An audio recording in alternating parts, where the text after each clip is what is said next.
అయ్యా ఇది కాదు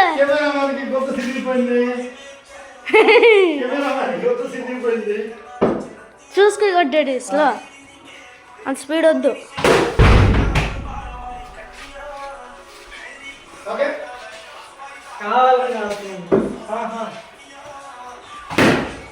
అచ్చా ఈ బౌలర్కి అసలుకి చేయడం వచ్చో రాదు ఫ్రెండ్స్, ఎలా కొట్టుకు వెళ్ళిపోతున్నాడు.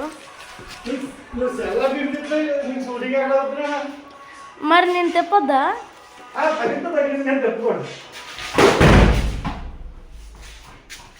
చాలా ఇంకా అడుగుంది. అలా నేను ఇందాక నుంచి ఆడలేదు వేగి వెళ్ళాడు బ్యాటింగ్ ఇంక వదిలేనట్టు లేవు. ఇంకా చాలు డాడీ చాలు. ఫ్రెండ్స్ నచ్చితే కామెంట్లో చెప్పండి ఎలాగుందో.